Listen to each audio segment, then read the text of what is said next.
Okay, so you start off with this page, which is going to go on page 20. Yes, it's on purpose that this is upside down. You're going to cut around the border here, and you'll fold along these dotted lines so it looks like this. And when we flip it over, we started like this. This side here is going to be the top.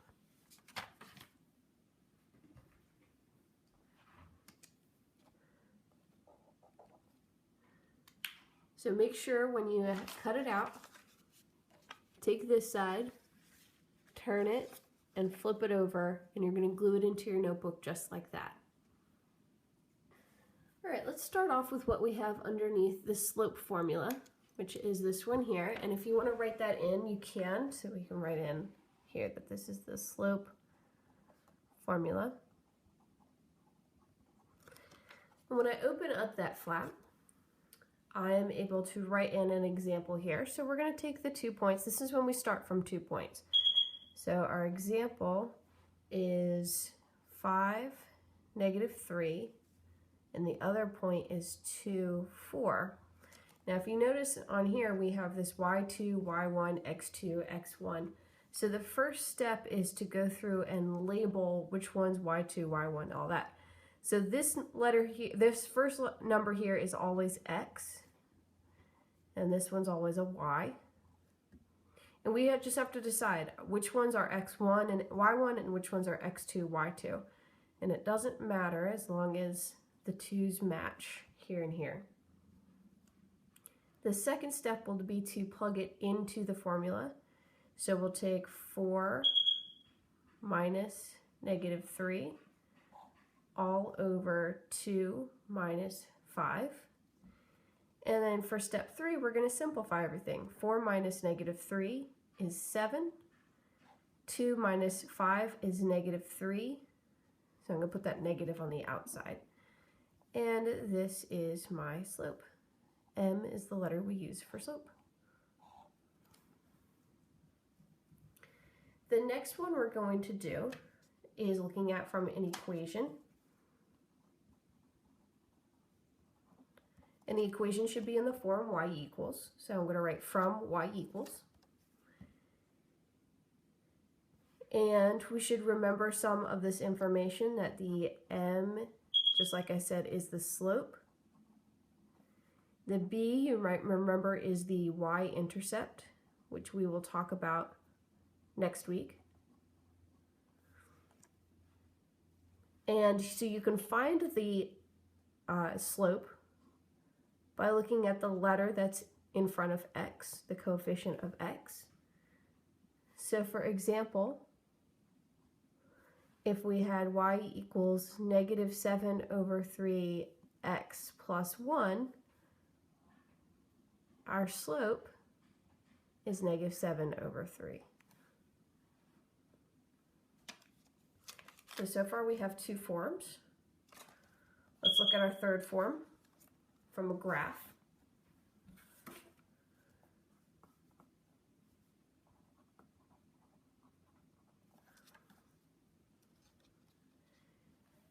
You'll have to sketch a little bit for this, but mostly what I want you to write in is that the slope, which we're going to use m for, m is equal to rise over run.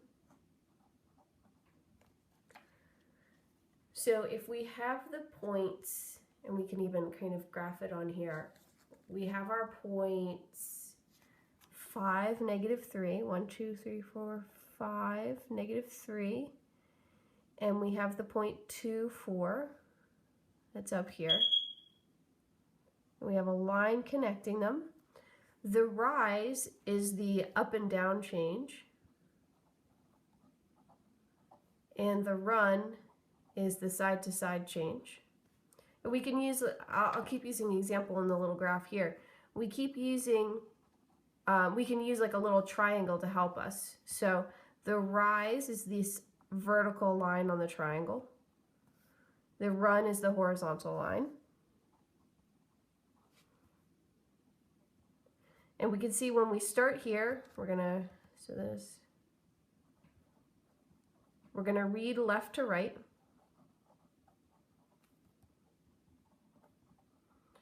And I'm going to think from this point to this point, I went down 7.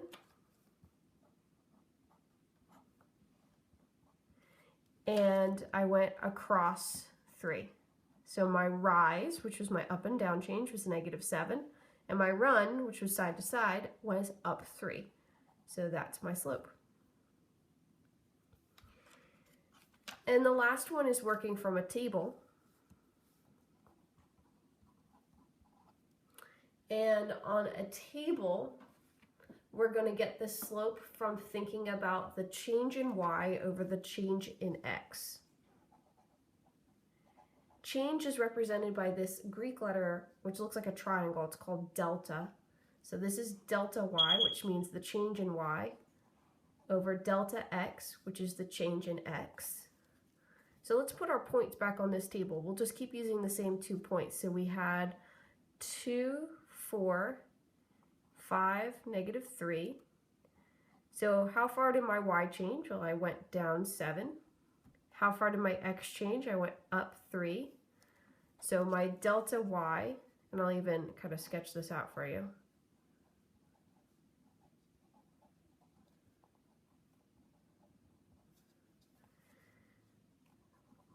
My delta y in the example was -7, and my delta x in the example was 3. So we have -7 over 3. I could figure this out. I could take -3 minus 4 if I wasn't sure about the -7. So I'll even write that in. Delta y equals -3 minus 4. And the delta x came from 5 minus 2. All right, here's the last thing I want you to add into your notebook. We're going to write down here that this is the quick guide to signs, which would mean positive or negative for slopes. You're going to pick 4 colors. You're going to draw in one color. I used green along this crease here and call that positive. This crease here is going to be negative. Straight across here is horizontal, which I use blue for. And a horizontal line has a slope of 0. And this other one is our vertical line. And a vertical line has a slope that is undefined, which we can abbreviate as UNDEF, undefined. That's it for page 20. When you're ready to fold this all up together, if you just make sure all of the pictures are out and then you tuck in the last one so it stays closed. You have a little bit of a pop-out note sheet here, and then on the other side on page 19, you're going to take your piece of blank graph paper.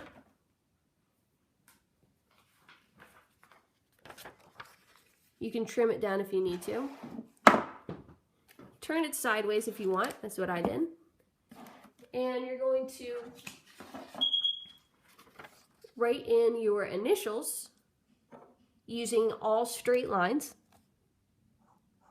Can't really see that one. And then color code your initials the same way you did with your papers on the other side.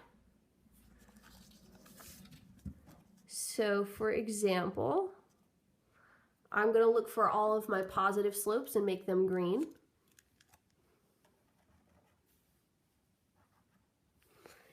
And all of my negative slopes will be red.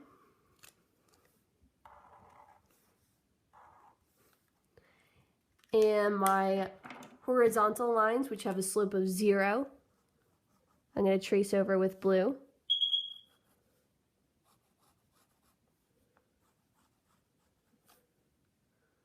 I know it's hard to see the blue. And then my vertical lines, which have undefined slope, I'm going to trace over in orange.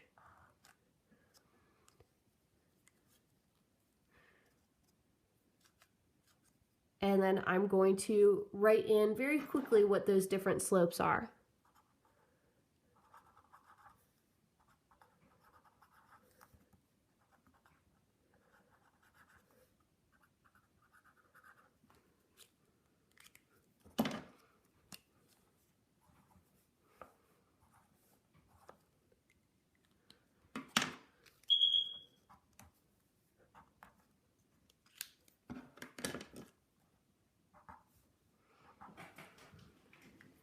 and then you're done with page 19 as well.